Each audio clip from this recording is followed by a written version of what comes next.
Progress Report 13, June 10th. We're on a Stratojet about to take off for Chicago. I owe this progress report to Bert, who had the bright idea that I could dictate this on a transistor tape recorder and have a public stenographer in Chicago type it up. Niemer likes the idea. In fact, he wants me to use the recorder up to the last minute. He feels it will add to the report if they play the most recent tape at the end of the session. So here I am, sitting off by myself in our private section of a jet on the way to Chicago, trying to get used to thinking aloud and to the sound of my own voice. I suppose the typist can get rid of all the ums, ers, and ahs and make it all seem natural on paper. I can't help the paralysis that comes over me when I think hundreds of people are going to listen to the words I'm saying now. My mind is a blank. At this point, my feelings are more important than anything else. The idea of going up in the air terrifies me. As far as I can tell, in the days before the operation, I never really understood what planes were. I never connected the movies and TV close-ups of planes with the things I saw zooming overhead. Now that we're about to take off, I can think only of what might happen if we crash. A cold feeling and the thought that I don't want to die brings to mind those discussions about God. I've thought about death often in the recent weeks, but not really about God. My mother took me to church occasionally, but I don't recall ever connecting that up with the thought of God. She mentioned him quite often, and I had to pray to him at night, but I never thought much about it. I remember him as a distant uncle with a long beard on a throne, like Santa Claus in the department store on his big chair, who picks you up on his knee and asks you if you've been good, and what would you like him to give you? She was afraid of him, but asked favors anyway. My father never mentioned him. It was as if God was one of Rose's relatives he'd rather not get involved with.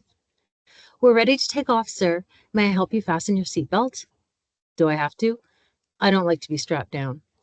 Until we're airborne. I'd rather not, unless it's necessary. I've got this fear of being strapped in. It'll probably make me sick. It's regulations, sir. Here, let me help you. No, I'll do it myself. No, that one goes through here. Wait, okay. Ridiculous. There's nothing to be afraid of. Seatbelt isn't too tight, doesn't hurt. Why should putting on the damn seatbelt be so terrifying? That and the vibrations of the plane taking off. Anxiety all out of proportion to the situation. So it must be something. What? Flying up into the and through dark clouds. Fasten your seatbelts. Strap down. Straining forward. Odor of sweaty leather.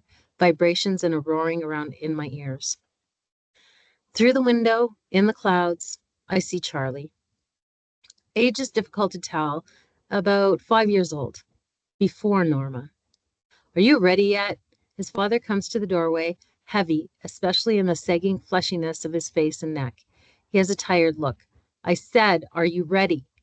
Just a minute, answers Rose. I'm getting my hat on. See if his shirt is buttoned, and tie his shoelaces. Come on, let's get this thing over with. Where? Asked Charlie. Where? Charlie, go. His father looks at him and frowns. Matt Gordon never knows how to react to his son's questions. Rose appears in the doorway of her bedroom, adjusting the half veil of her hat. She is a bird-like woman, and her arms, up to her head, elbows out, look like wings. We're going to the doctor who's going to help you get smart. The veil makes it look as if she were peering down at him through a wire screen. He is always frightened when they dress up to go out this way, because he knows he will have to meet other people and his mother will become upset and angry. He wants to run, but there's no place for him to go. Why do you have to tell him that? Said Matt. Because it's the truth. Dr. Guarino can help him. Matt paces the floor like a man who has given up hope, but will make one last attempt to reason. How do you know? What do you know about this man? If there was anything that could be done, the doctors would have told us long ago. Don't say that, she screeches. Don't tell me there's nothing they can do. She grabs Charlie and presses his head against her bosom. He's going to be normal, whatever we have to do, whatever it costs. It's not something money can buy. It's Charlie I'm talking about, your son, your only child. She rocks him from side to side, near hysteria now. I won't listen to that talk. They don't know, so they say nothing can be done. Dr. Guarino explained it all to me. They won't sponsor his invention, he says, because it will prove they're wrong, like it was with those other scientists, Pasteur and Jennings, and the rest of them. He told me all about your fine medical doctors afraid of progress. Talking back to Matt this way, she becomes relaxed and sure of herself again. When she lets go of Charlie, he goes to the corner and stands against the wall, frightened and shivering. Look, she says, you've got him upset again. Me? You always start these things in front of him. Oh, Christ. Come on, let's get this damn thing over with. All the way to Dr. Guarino's office, they avoid speaking to each other. Silence on the bus and silence walking 3 blocks from the bus to the downtown office building. After about 15 minutes, Dr. Guarino comes out to the waiting room to greet them. He is fat and balding, and he looks as if would as if his stomach would pop through his white lab jacket.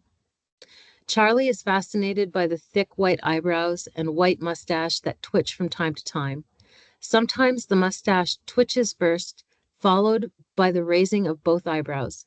But sometimes the brows go up first and the mustache twitch follows. The large white room into which Guarino ushers them smells recently painted, and it's almost bare. 2 desks on one side of the room, and on the other, a huge machine with rows of dials and 4 long arms like dentist drills. Nearby is a black leather examination table with thick, webbed, restraining straps. Well, well, well, says Guarino, raising his eyebrows. So this is Charlie. He grips the boy's shoulders firmly. We're going to be friends. Can you really do anything for him, Dr. Guarino? Says Matt. Have you ever treated this kind of thing before? We don't have much money. The eyebrows come down like shutters as Guarino frowns. Mr. Gordon, have I said anything yet about what I could do? Don't I have to examine him first? Maybe something can be done. Maybe not. First, there will have to be physical and mental tests to determine the causes of the pathology. There will be enough time later to talk of prognosis. Actually, I'm very busy these days. I only agreed to look into this case because I'm going doing a special study of this type of neural retardation. Of course, if you have qualms, then perhaps. His voice trails off sadly, and he turns away, but Rose Gordon jabs at Matt with her elbow. My husband doesn't mean that at all, Dr. Guarino. He talks too much. She glares at Matt again to warn him to apologize. Matt sighs. If there's any way you can help Charlie, we'll do anything you ask. Things are slow these days. I sell barbershop supplies, but whatever I have, I'll be glad to. Just one thing I must insist on, says Guarino, pursing his lips as if making a decision. Once we start, the treatment must continue all the way. In cases of this type, the results often come suddenly after long months without any sign of improvement. Not that I'm promising you success, mind you. Nothing is guaranteed, but you must give the treatment a chance, otherwise you're better off not starting it at all. He frowns at them to let his warning sink in, and his brows are white shades from under which his blue eyes stare. Now, if you'll just step outside and let me examine the boy. Matt hesitates to leave Charlie alone with him, but Guarino nods. This is the best way, he says, ushering them both outside to the waiting room. The results are always more significant if the patient and I are alone when the psychosubstantiation tests are performed. External distractions have a deleterious effect on the ramified scores. Rose smiles at her husband triumphantly, and Matt follows her meekly outside. Alone with Charlie, Dr. Guarino pats him on the head. He has a kindly smile. Okay, kid. On the table. When Charlie doesn't respond, he lifts him gently onto the leather-padded table and straps him down securely with heavy webbed straps. The table smells of deeply ingrained sweat and leather. Ma! She's outside. Don't worry, Charlie. This won't hurt a bit. What, Ma? Charlie is confused at being restrained this way. He has no sense of what is being done to him, but there have been other doctors who were not so gentle after his parents left the room. Guarino tries to calm him. Take it easy, kid. Nothing to be scared of. You see this big machine here? Know what I'm going to do with it? Charlie cringes, and then he recalls his mother's words. Make me smart. That's right. At least you know what you're here for. Now, just close your eyes and relax while I turn on these switches. It'll make a loud noise, like an airplane, but it won't hurt you. And we'll see if we can make you a little bit smarter than you are now. Guarino, Guarino snaps on the switch that sets the huge machine humming, red and blue lights blinking on and off. Charlie is terrified. He cringes and shivers, straining against the straps that hold him fast to the table. He starts to scream, but Guarino quickly pushes a wad of cloth into his mouth. Now, Charlie, none of that. You be a good little boy. I told you it won't hurt. He tries to scream again, but all that comes out is a muffled choking that makes him want to throw up. He feels the wetness and the stickiness around his legs, and the odor tells him that his mother will punish him with the spanking and the corner for making in his pants. He cannot control it. Whenever he feels trapped and panic sets in, he loses control and dirties himself. Choking, sick, nausea, and everything goes black. There's no way of knowing how much time passes, but when Charlie opens his eyes, the cloth is out of his mouth and the straps have been removed. Dr. Guarino pretends that he does not smell the odor. Now that didn't hurt you a bit, did it? No. Well, then, what are you trembling like that for? All I did was use that machine to make you smarter. How does it feel to be smarter now than you were before? Forgetting his terror, Charlie stares wide-eyed at the machine. Did I get smart? Of course you did. Stand back over there. How does it feel? Feels wet. I'm made. Yes, well, you won't do that next time, will you? You won't be scared anymore now that you know it doesn't hurt. Now I want you to tell your mom how smart you feel, and she'll bring you here twice a week for shortwave encephalo reconditioning, and you'll get smarter and smarter and smarter. Charlie smiles. I can walk backwards. You can. Let's see, says Guarino, closing his folder in mock excitement. Let me see.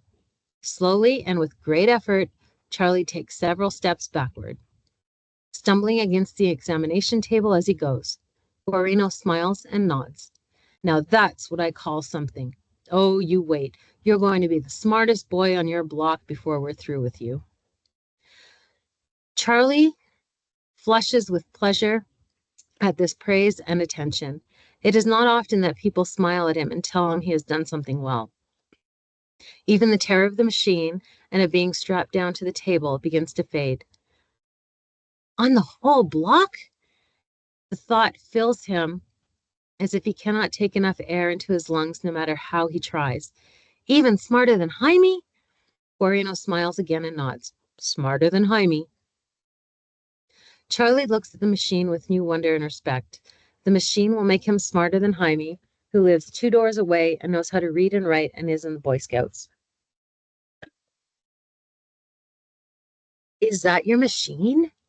Not yet. It belongs to the bank, but soon it'll be mine, and then I'll be able to make lots of boys like you smart.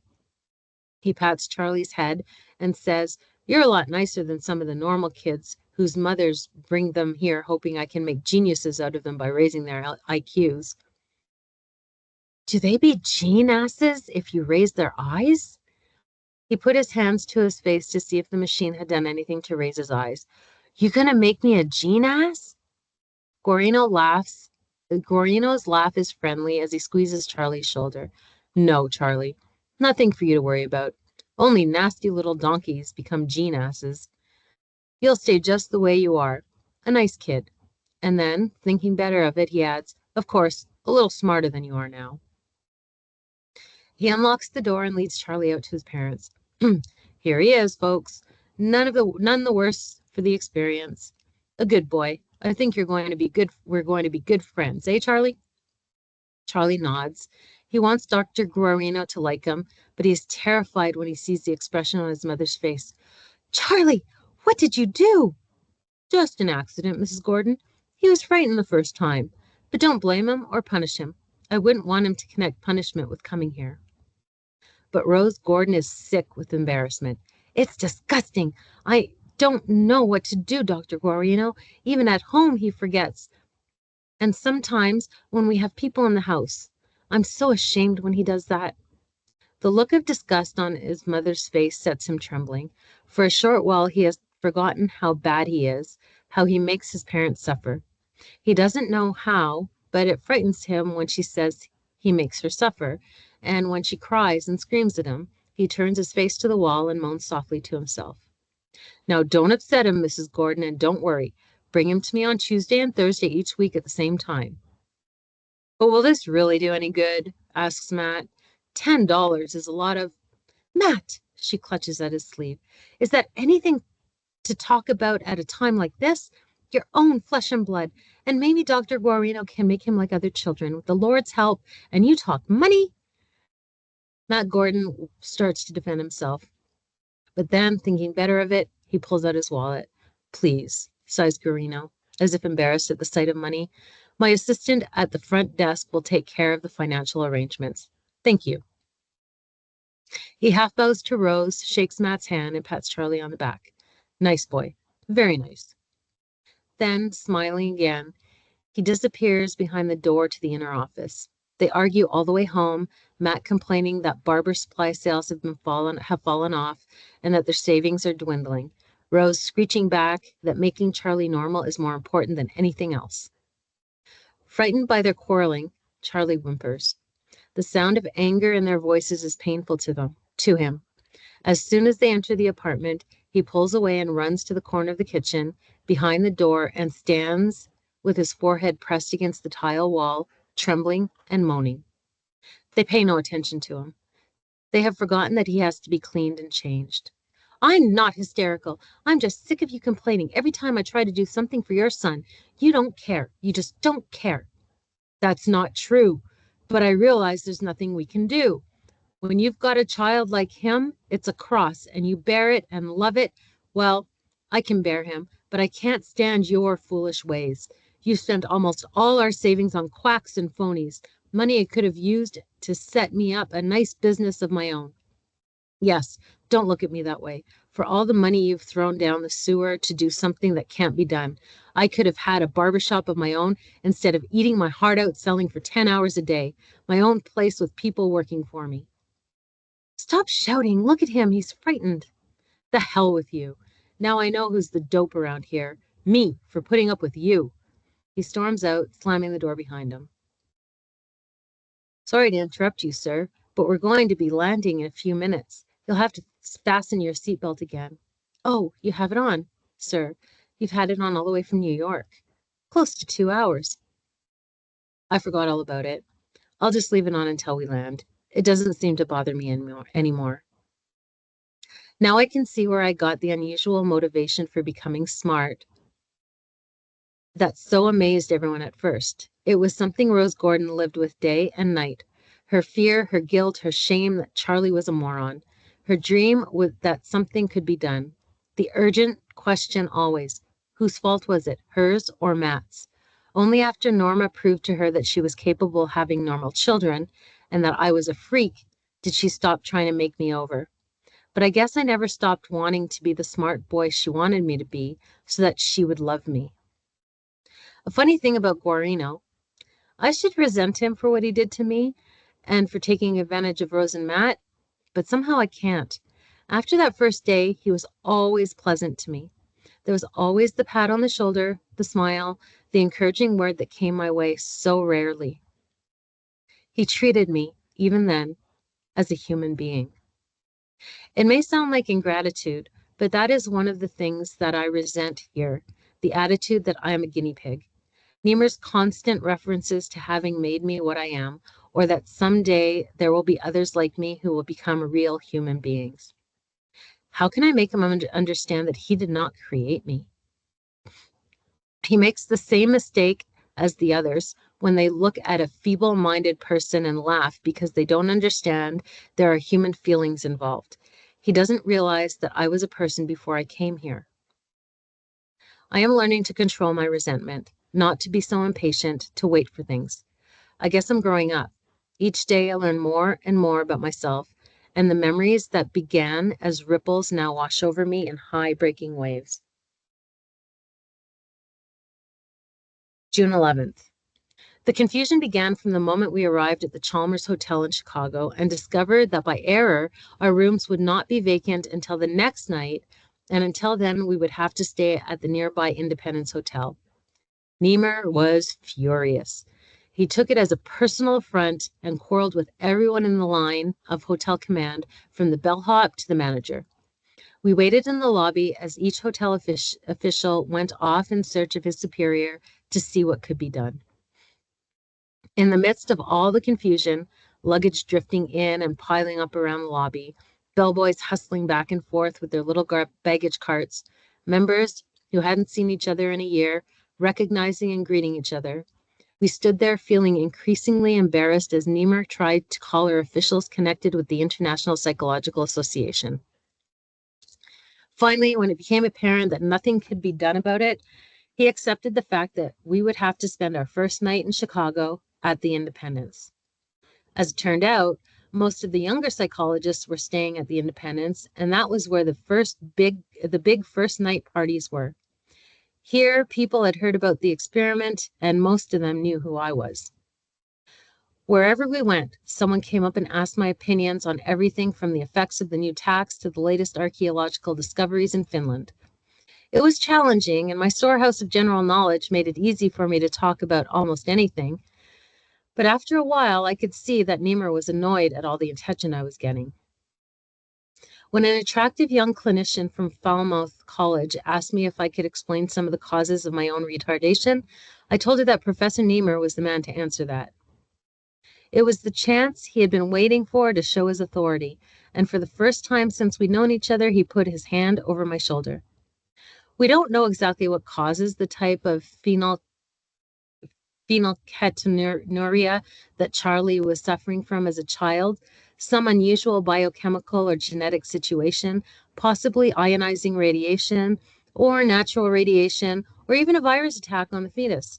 Whatever it was, resulted in a defective gene which produces a, shall we say, maverick enzyme that creates defective biochemical reactions. And of course, newly produced amino acids compete with the normal enzymes, causing brain damage. The girl frowned.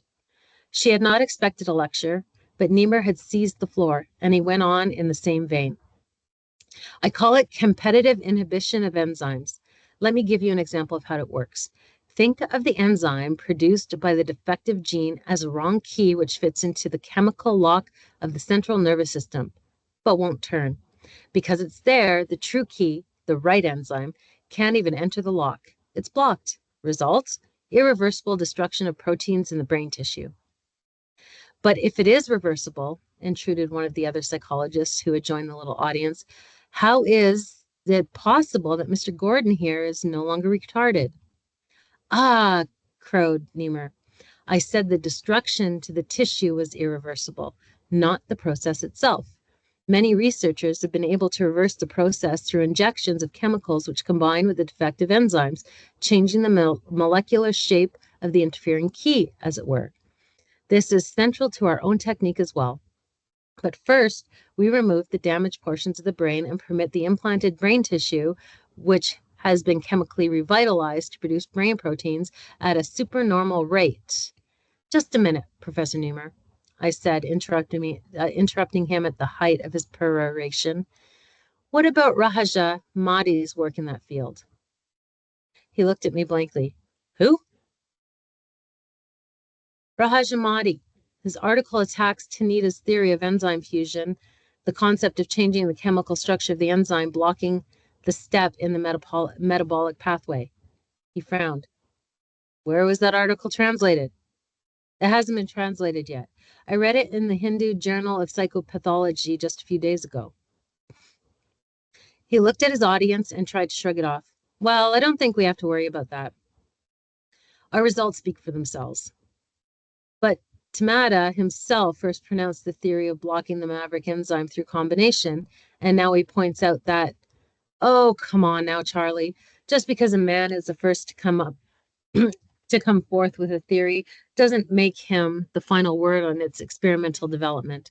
I think everyone here will agree that the research done in the United States and Britain far outshines the work done in India and Japan. We still have the best laboratories and the best equipment in the world. But that doesn't answer Rahajamati's point that this is not the time or place to go into that. I'm certain all of these points will be adequately dealt with in tomorrow's session. He turned to talk to someone about an old college friend, cutting me off completely, and I stood there dumbfounded. I managed to get Strauss off to one side, and I started questioning him. All right now, you've been telling me I'm too sensitive to him. What did I say that upset him that way? You're making him feel inferior and he can't take it. I'm serious, for God's sake. Tell me the truth. Charlie, you've got to stop thinking that everyone's laughing at you. Niemer couldn't discuss those articles because he hasn't read them. He can't read those languages. Not read Hindi and Japanese? Come on now. Charlie, not everyone has your gift for languages. But then how can he refute Rahajamati's attack on this method and Tanita's challenge to the validity of this kind of control? He must know about those. No, said Strauss thoughtfully. Those papers must be recent. There hasn't been time to get translations made. You mean you haven't read them either? He shrugged. I'm an even worse linguist than he is. But I'm certain before the final reports are turned in, all the journals would be combed for additional data. I didn't know what to say. To hear him admit that both of them were ignorant of the whole areas in their own fields was terrifying. What languages do you know? I asked him. French, German, Spanish, Italian, and enough Swedish to get along. No Russian, Chinese, Portuguese? He reminded me that as a practicing psychiatrist and neurosurgeon, he had very little time for languages, and the only ancient languages that he could read were Latin and Greek, nothing of the ancient Oriental tongues. I could see he wanted to end the discussion at that point, but somehow I couldn't let it go. I had to find out just how much he knew. I found out. Physics. Nothing beyond the quantum theory of fields. Geology. Nothing about geomorphology or stratigraphy or even petrology. Nothing about the micro or macroeconomic theory. Little in mathematics beyond the elementary level of calculus of variations, and nothing at all about Banach, algebra, or Riemannian manifolds. It was the first inkling of the revelations that were in store for me this weekend. I couldn't stay at the party. I slipped away to walk and think this out. Frauds, both of them. They had pretended to be geniuses, but they were just ordinary men working blindly, pretending to be able to bring light into the darkness. Why is it that everyone lies? No one I know is what he appears to be. As I turned the corner, I caught a glimpse of Bert coming after me. What's the matter? I said as he caught up to me. Are you following me? He shrugged and laughed uncomfortably. Exhibit A, star of the show. Can't have you run down by one of those motorized Chicago cowboys or mugged and rolled on State Street.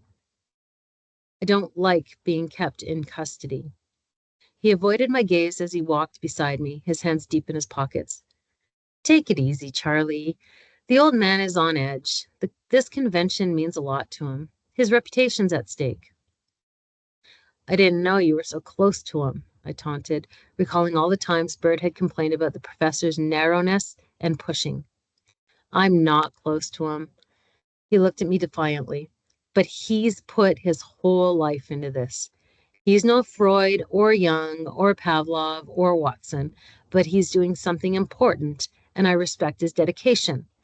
Maybe even more, because he's just an ordinary man trying to do a great man's work, while the great men are all busy making bombs.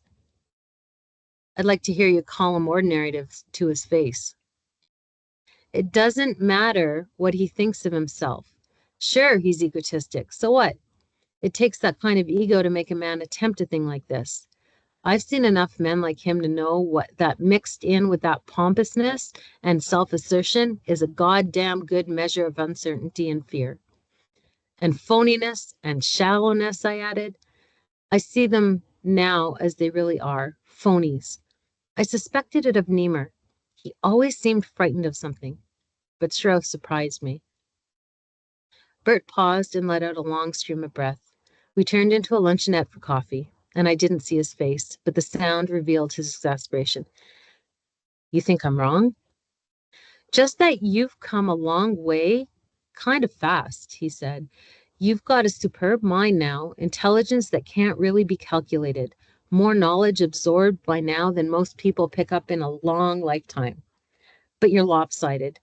You know things, you see things, but you haven't developed understanding, or I have to use the word tolerance. You call them phonies, but when did either of them ever claim to be perfect or superhuman? They're ordinary people. You're the genius. He broke off awkwardly, suddenly aware that he was preaching at me. Go ahead. Ever meet Niemer's wife? No. If you want to understand why he's under tension all the time, even when things are going well at the lab and in his lectures, you've got to know Bertha Niemer. Did you know she's got him his professorship? Did you know she used her father's influence to get him the Wellberg Foundation grant? Well, now she's pushed him into this premature presentation at the convention. Until you've had a woman like her riding you, don't think you can understand the man who has. I didn't say anything, and I could see he wanted to get back to the hotel. All the way back, we were silent. Am I a genius? I don't think so. Not yet, anyway. As Bert would put it, mocking the euphemisms of educational jargon, I'm exceptional, a democratic term used to avoid the damning labels of gifted and deprived, which used to mean bright and retarded. And as soon as exceptional begins to mean anything to anyone, they'll change it. The idea seems to be use an expression only as long as it doesn't mean anything to anybody. Exceptional refers to both ends of the spectrum. So all my life, I've been exceptional. Strange about learning. The further I go, the more I see that I never knew even existed. A short while ago, I foolishly thought I could learn everything, all the knowledge in the world. Now I only hope to be able to know of its existence and to gain one grain of it. Is there time? Bert is annoyed with me. He finds me impatient, and the others must feel the same. But they hold me back and try to keep me in place. What is my place? Who and what am I now? Am I the sum of my life or only of the past months? Oh, how impatient they get when I try to discuss it with them. They don't like to admit that they don't know. It's paradoxical that an ordinary man like Niemer presumes to devote himself to making other people geniuses. He would like to be thought of as the discoverer of new laws of learning, the Einstein of psychology. And he has the teacher's fear of being surpassed by the student, the master's dread of having the disciple discredit his work. Not that I'm in any real sense Niemer's student or disciple as Bert is. I guess Niemer's fear of being revealed as a man walking on stilts among giants is understandable. Failure at this point would destroy him. He's too old to start all over again. As shocking as it is to discover the truth about men I had respected and looked up to, I guess Bert is right. I must not be too impatient with them. Their ideas and brilliant work made the experiment possible. I've got to guard against the natural tendency to look down on them now that I have surpassed them. I've got to realize that when they continually admonish me to speak and write simply so that people who read these reports will be able to understand me, they are talking about themselves as well. But still, it's frightening to realize that my fate is in the hands of men who are not the giants I once thought them to be, men who don't know all the answers. I'm dictating this under great emotional strain. I've walked out on the whole thing. I'm on a plane headed back to New York alone, and I have no idea what I'm going to do when I get there. At first, I admit, I was in awe at the picture of an international convention of scientists and scholars gathered for an exchange of ideas. Here, I thought, was where it all really happened. Here, it would be different from the sterile college discussions because these men, on the highest levels of psychological research and education, the scientists who wrote the books and delivered the lectures, the authorities people quoted. If Niemer and Strauss were ordinary men, working beyond their abilities, I felt sure it would be different with the others. When it was time for the meeting, Niemer steered us through the gigantic lobby with its heavy Baroque furnishings and huge curving marble staircases, and we moved through the thickening knots of handshakers, nodders, and smilers. Two other professors from Beekman who had arrived in Chicago just this morning joined us. Professors White and Klinger walked a little to the right and a step or two behind Niemer and Strauss, while Bert and I brought up the rear. Standees parted to make a path for us into the grand ballroom, and Niemer waved to the reporters and photographers who had come to hear at first hand about the startling things that had been done with a retardate adult in just a little over 3 months. Niemer had obviously sent out advanced publicity releases. Some of the psychological papers delivered at the meeting were impressive. A group from Alaska showed how stimulation of various portions of the brain caused a significant development in learning ability, and a group from New Zealand had mapped out those portions of the brain that controlled perception and retention of stimuli. But there were other kinds of papers too. P.T. Zellerman's study on the difference in the length of time it took white rats to learn a maze when the corners were curved rather than angular, or Warfel's paper on the effect of intelligence level on the reaction time of rhesus monkeys. Papers like these made me angry. Money, time, and energy squandered on the detailed analysis of the trivial. Bert was right when he praised Niemer and Strauss for devoting themselves to something important and uncertain rather than to something insignificant and safe. If only Niemer would look at me as a human being. After the chairman announced the presentation from Beekman University, we took our seats on the platform behind the long table, Algernon in his cage between Bert and me. We were the main attraction of the evening, and when we were settled, the chairman began his introduction. I half expected to hear him boom out, "Ladies and gentlemen, step right this way and see the side show. An act never before seen in the scientific world. A mouse and a moron turned into geniuses before your very eyes." I admit, I had come here with a chip on my shoulder. All he said was, "The next presentation really needs no introduction. We have all heard about the startling work being done at Beekman University, sponsored by the Wellberg Foundation grants, under the direction of the chairman of the psychology department, Professor Niemer, in cooperation with Dr. Strauss at the Beekman Neuropsychiatric Center. Needless to say, this is a report we have all been looking forward to with great interest." I turned the meeting over to Professor Niemer and Dr. Strauss. Niemer nodded graciously at the chairman's introductory praise and winked at Strauss in the triumph of the moment. The first speaker from Beekman was Professor Klinger. I was becoming irritated, and I could see that Algernon, upset by the smoke, the buzzing, the unaccustomed surroundings, was moving around in his cage nervously. I had the strangest compulsion to open his cage and let him out.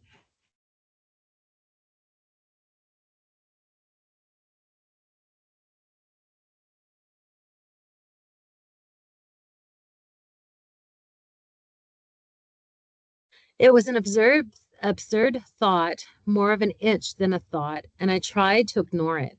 But as I listened to Professor Klinger's stereotyped paper on the effects of left-handed goal boxes in a T maze versus right-handed goal boxes in a T maze, I found myself toying with the release lock mechanism of Algernon's cage. In a short while, before Strauss and Niemer would unveil their crowning achievement, Bert would read a paper describing the procedures and results of administering intelligence and learning tests he had devised for Algernon. This would be followed by a demonstration as Algernon was put through his paces of solving a problem in order to get his meal, something I have never stopped resenting. Not that I had anything against Bert. He had always been straightforward with me, more so than most of the others. But when he described the white mouse who had been given intelligence, he was as pompous and artificial as the others, as if he were trying on the mantle of his teachers. I restrained myself at that point more out of friendship for Bert than anything else. Letting Algernon out of his cage would throw the meeting into chaos, And after all this was Bert's debut into the rat race of academic preferment. I had my finger on the cage door release, and as Algernon watched the movement of my hand with his pink candy eyes, I'm certain he knew what I had in mind. At the moment Bert took the cage for his demonstration, he explained the complexity of the shifting lock and the problem solving required each time the lock was to be opened. Thin plastic bolts fell into place in varying patterns and had to be controlled by the mouse, who depressed a series of levers in the same order.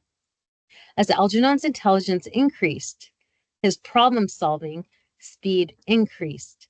That much was obvious. But then Bert revealed one thing I had not known. At the peak of his intelligence, Algernon's performance had become variable.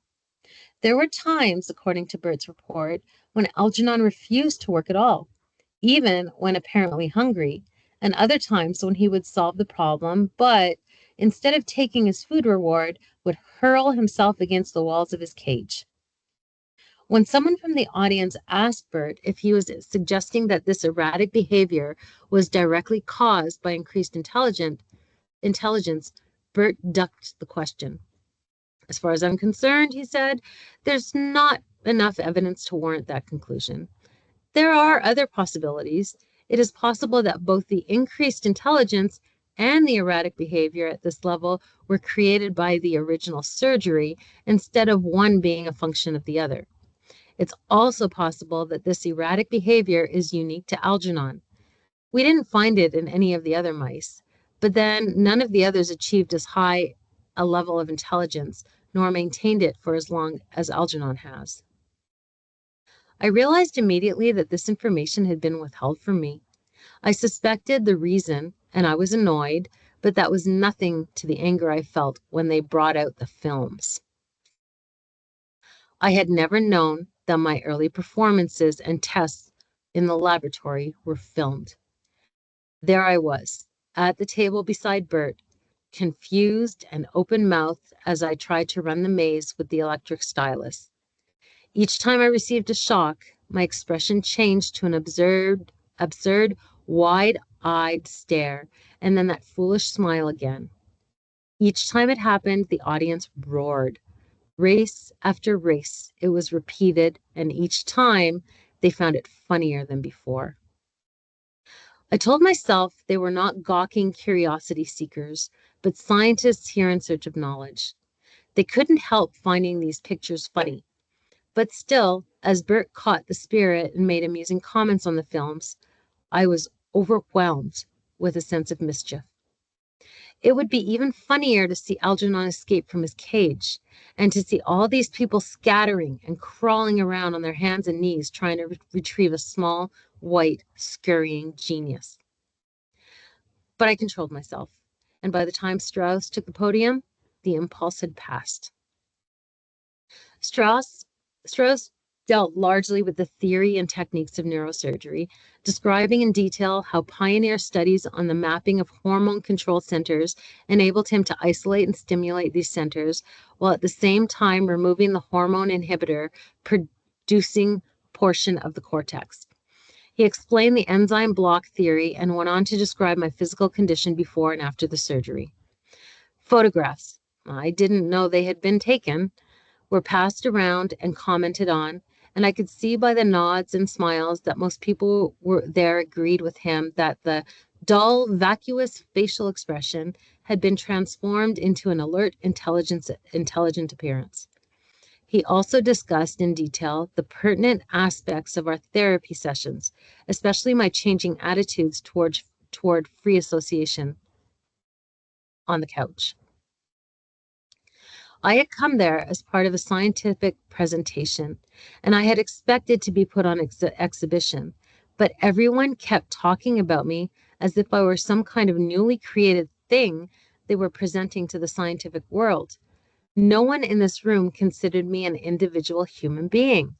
The constant juxtaposition of Algernon and Charlie and Algernon made it clear that they thought of both of us as a couple of experimental animals who had no existence outside the laboratory.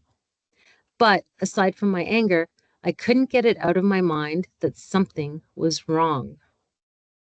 Finally, it was Nimer's turn to speak, to sum it all up as the head of the project, to take the spotlight as the author of a brilliant experiment. This was the day he had been waiting for.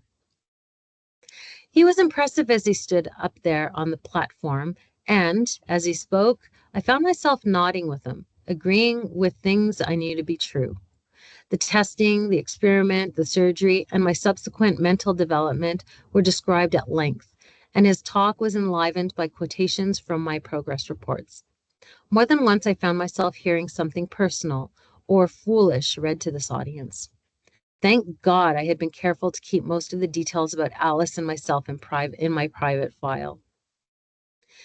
Then, at one point in his summary, he said it. We who have worked on this project at Beekman University have the satisfaction of knowing we have taken one of nature's mistakes and by our new techniques created a superior human being. When Charlie came to us, he was outside of society, alone in a great city without friends or relatives to care about him, without the mental equipment to live a normal life. No past, no contact with the present, no hope for the future. It might be said that Charlie Gordon did not really exist before this experiment. I don't know why I resented it so intensely to have them think of me as something newly minted in their private treasury, but it was, I am certain, echoes of that idea that had been sounding in the chambers of my mind from the time we had arrived in Chicago. I wanted to get up and show everyone what a fool he was, to shout at him, I'm a human being, a person with parents and memories and a history, and I was before you ever wheeled me into that operating room. At the same time, deep in the heat of my anger, there was forged an overwhelming insight into the thing that had disturbed me when Strauss spoke and again when Neumer amplified his data. They had made a mistake. Of course. The statistical evaluation of the waiting period necessary to prove the performance of the change had been based on earlier experiments in the field of mental development and learning, on waiting periods with normally dull or normally intelligent animals. But it was obvious that the waiting period would have to be extended in those cases where an animal's intelligence had been increased 2 or 3 times. Nema's conclusions had been premature. For both Algernon and myself, it would take more time to see if this change would stick. The professors had made a mistake, and no one else had caught it. I wanted to jump up and tell them, but I couldn't move. Like Algernon, I found myself behind the mesh of the cage they had built around me. Now there would be a question period, and before we would be allowed to have my dinner, I would be required to perform before this distinguished gathering. No, I had to get out of here. In one sense, he was the result of modern psychological experimentation. In place of a feeble-minded shell, a burden on the society that must fear his irresponsible behavior, we have a man of dignity and sensitivity, ready to take his place as a contributing member of society. I would like you all to hear a few words from Charlie Gordon. God damn him. He didn't know what he was talking about. At that point, the compulsion overwhelmed me. I watched in fascination as my hand moved, independent of my will, to pull down the latch of Algernon's cage. As I opened it, he looked up at me and paused. Then he turned, darted out of his cage, and scampered across the long table. At first, he was lost against the damask tablecloth, a blur of white on white, until a woman at the table screamed, knocking her chair backwards as she leaped to her feet. Beyond her, pitchers of water overturned, and then Bert shouted, Algernon's loose! Algernon jumped down from the table, onto the platform, and then to the floor. Get him! Get him! Namer screeched as the audience, divided in its aims, became a tangle of arms and legs. Some of the women, non-experimentalists, tried to stand on the unstable folding chairs, while others, trying to help corner Algernon, knocked them over.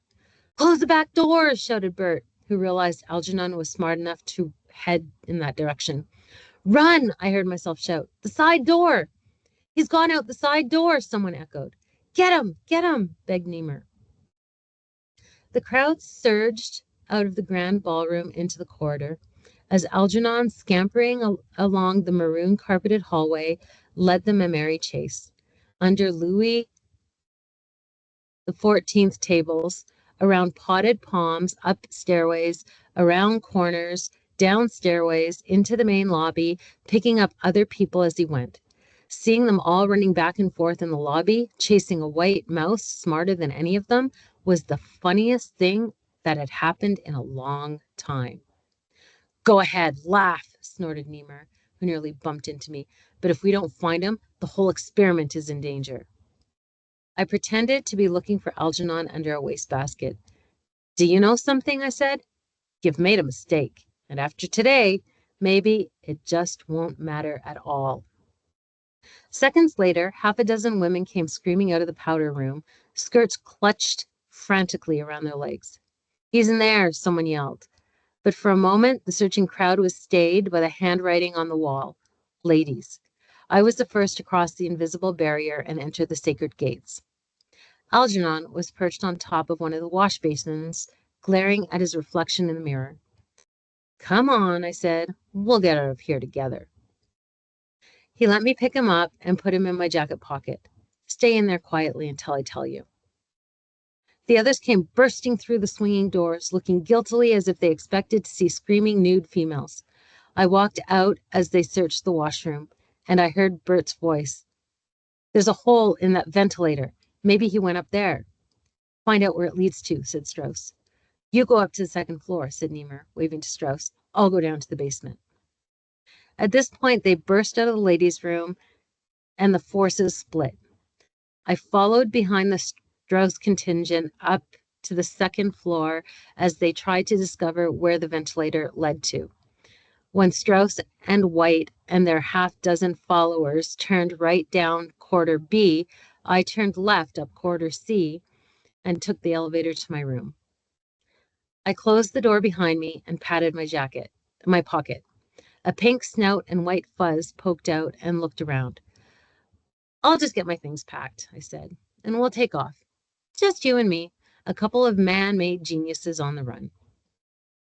I had the bellhop put the bags and the tape recorder into a waiting taxi, paid my hotel bill, and walked out the revolving door with the object of the search nestling in my jacket pocket. I used my return flight ticket to New York.